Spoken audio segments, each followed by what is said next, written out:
Mula pa nung unang panahon, ang tao ay tumingala na sa kalangitan.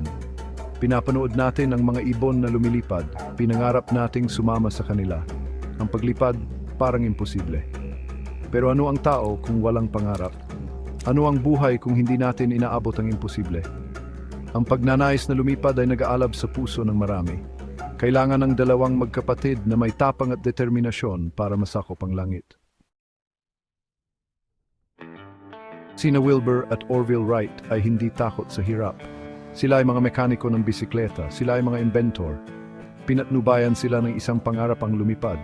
Ang kanilang paglalakbay ay hindi madali. Sunod-sunod ang kanilang pagkabigo. Bumagsak ang mga prototype, pumasok ang mga pagdududa. Pero hindi sumuko ang magkapatid. Natuto sila sa bawat pagkakamali. Pinagbuti nila ang kanilang mga disenyo. Nagpatuloy sila dahil sa matibay na paniniwala sa kanilang pangarap. Ang hangin ng Kitty Hawk, North Carolina ay bumulong ng kwento ng isang bagong panahon. Dito, noong Disyembre 17, taong 1903 nabuo ang kasaysayan. Ang Wright Flyer, isang marupok na sasakyang gawa sa kahoy at canvas, ay lumipad sa himpapawid. Ang paglipad ay tumagal lamang ng 12 segundo, 120 talampakan lamang. Pero sa mga sandaling iyon, nagbago ang mundo magpakailanman.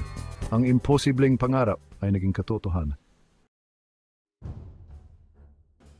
Ang imbensyon ng magkapatid na Wright ay nagbigay inspirasyon sa mundo. Ang dating pangarap ay may mga pakpak na ngayon.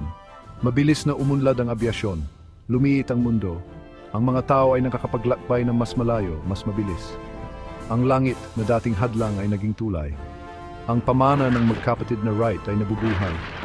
Bawat eroplano na lumilipad, bawat spacecraft na nailunsad sa kalawakan ay patunay ng kanilang katapangan at pagbabago.